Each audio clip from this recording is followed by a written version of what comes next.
നമസ്കാരം. മലയാളി വാർത്തയിലേക്ക് സ്വാഗതം.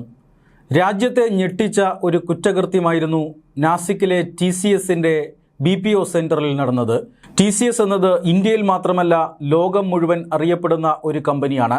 അങ്ങനെ ഒരു സ്ഥാപനത്തിൻ്റെ ഒരു മഹാരാഷ്ട്രയിലെ നാസിക് എന്ന് പറയുന്ന സ്ഥലത്തുള്ള ഒരു ബ്രാഞ്ചിൽ അല്ലെങ്കിൽ ഒരു BPO സെന്ററിൽ ഇത്രയും വലിയ ഒരു കുറ്റകൃത്യം നടന്നു എന്ന് പറഞ്ഞാൽ അത് സിനിമാ കഥകളെ പോലും വെല്ലുന്ന കുറ്റകൃത്യമായിരുന്നു. അതായത് അവിടെ ജോലിക്കെത്തുന്ന പെൺകുട്ടികളെ അവിടെ ഉണ്ടായിരുന്ന മുതിർന്ന ഉദ്യോഗസ്ഥർ പീഡിപ്പിക്കുന്നു.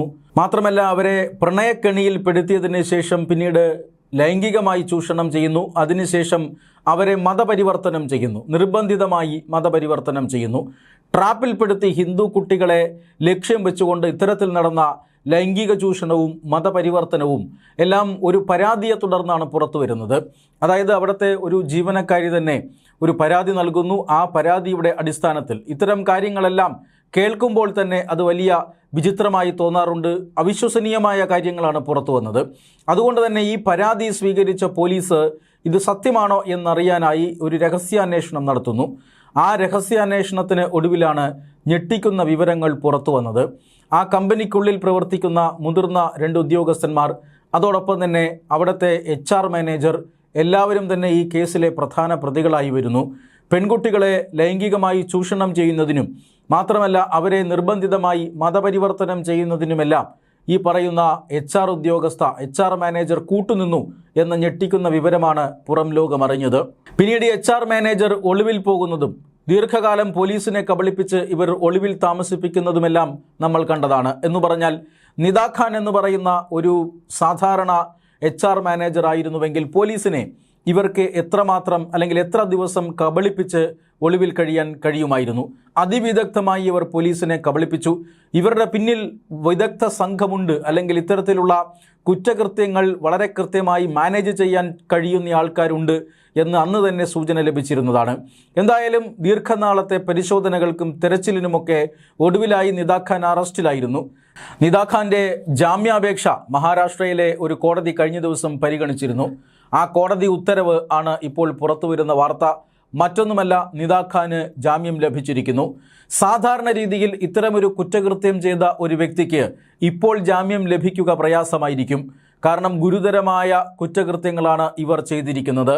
മതം മാറ്റം നടത്തുന്നുവെന്ന് മാത്രമല്ല, പെൺകുട്ടികളെ, ജോലിക്കെത്തിയ പെൺകുട്ടികളെ തൊഴിലിടത്തിൽ വെച്ച് അതിക്രൂരമായി പ്രണയക്കെണിയിൽ പെടുത്തി പീഡിപ്പിച്ചിരിക്കുന്നു.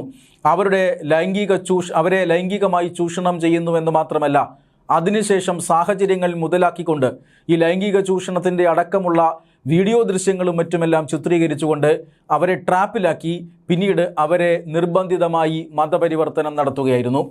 എങ്ങനെയാണ് ബുർഖ ധരിക്കേണ്ടതെന്നും എങ്ങനെയാണ് നമാസ് നടത്തേണ്ടതെന്നുമൊക്കെയുള്ള കൃത്യമായ വിവരങ്ങളും പരിശീലനങ്ങളുമെല്ലാം ഈ പെൺകുട്ടികൾക്ക് നൽകിയിരിക്കുന്നത് നിദാ ഖാനാണ്. അതുകൊണ്ട് തന്നെ ഇതൊരു സാധാരണ കുറ്റകൃത്യമല്ലെന്നും ഒരു തീവ്രവാദ സ്വഭാവമുള്ള കുറ്റകൃത്യമാണെന്നും അന്ന് തന്നെ മഹാരാഷ്ട്ര പോലീസ് പറഞ്ഞിരുന്നതാണ്. ആരൊക്കെയോ ഇതിനു പിന്നിൽ പ്രവർത്തിക്കുന്നുണ്ട്. ഇങ്ങനെ ഹിന്ദു പെൺകുട്ടികളെ ലക്ഷ്യം വെച്ചുകൊണ്ട് അവരെ മതപരിവർത്തനം ചെയ്യാനായിട്ടുള്ള ഒരു വലിയ സ്ക്രിപ്റ്റ് അല്ലെങ്കിൽ ഒരു വലിയ തിരക്കഥ ഇതിൻ്റെ പേരിൽ ഒരുങ്ങിയിരുന്നു. ആ തിരക്കഥ അനുസരിച്ചിട്ടാണ് കാര്യങ്ങൾ മുന്നോട്ട് നീങ്ങിയത് എന്ന് വ്യക്തമാണ്. ഇതിൻ്റെ വിശദമായ അന്വേഷണം നടന്നുകൊണ്ടിരിക്കുന്നതേയുള്ളൂ. ഈ സാഹചര്യത്തിൽ പ്രതികൾ പുറത്തു വരുന്നത് തീർച്ചയായും അന്വേഷണത്തെ ബാധിക്കും. തെളിവ് നശിപ്പിക്കാനുള്ള സാധ്യതയുണ്ട്. അതുകൊണ്ട് തന്നെ കോടതികളൊന്നും ഇത്തരത്തിലുള്ള അവസരത്തിൽ പ്രതികളെ പുറത്തുവിടാറില്ല. എന്നാൽ നിദാ ഖാന് ജാമ്യം ലഭിച്ചിരിക്കുന്നു. അതിന് കാരണവും ജഡ്ജി തന്നെ പറയുന്നുണ്ട്. അതായത് കോടതി തന്നെ അതിൻ്റെ വ്യക്തമായ കാരണം പറയുന്നുണ്ട്.